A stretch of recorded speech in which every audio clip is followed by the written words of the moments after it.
Hello mga kaparmer, update sa aking mga sisyo dito. Itong pork butts ko mga kaparmers.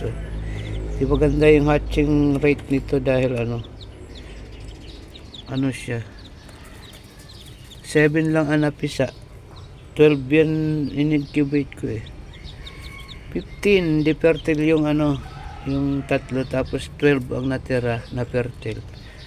Kaso yung 5 hindi na hatch kasi gawa siguro nung pagkaka brown out, matagal, more than 12 hours yung brown out dito. Pero yun, na-hatch pa rin yung yung 7. So yun, ito mga bakante ngayon to, gawa nung pinagsama-sama ko doon sa brooder house, sa grower house pala. Pati dito naglagay ko muna doon saglit, pero dito nakabukod ako doon sa grower house.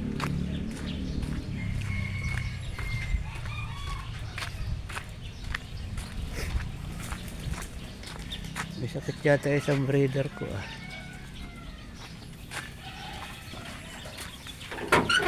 Yan sila mga ka-farmers So bali, nandito sila lahat.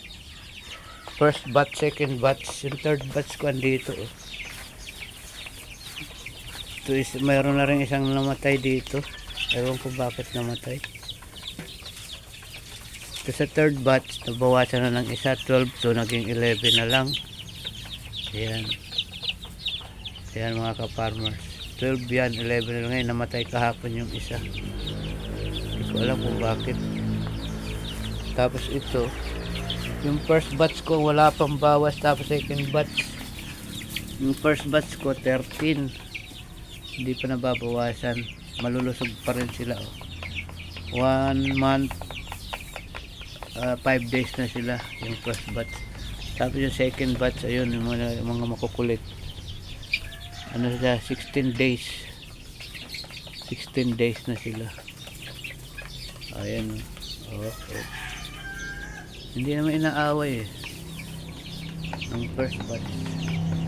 Pag yun, mamaya ko na sila, babalik ko na sila sa kulungan nila kasi malamok doon. Walang lamok dito. Kung sa bagay dito nilalagay ko kulambo, kaya lang hindi pa sila pwede pero wala namang dito pwede na siguro kung ipasok dito na sila matulog. Pasok ko na rin sa kulambo. Hindi naman sila inaaway ng first batch ayun, gusto ako magpatuka. Ayan, bago ko lipat dito first batch, pinatuka ko na muna doon. Tapos yung third batch, yun, may pagkain sila doon.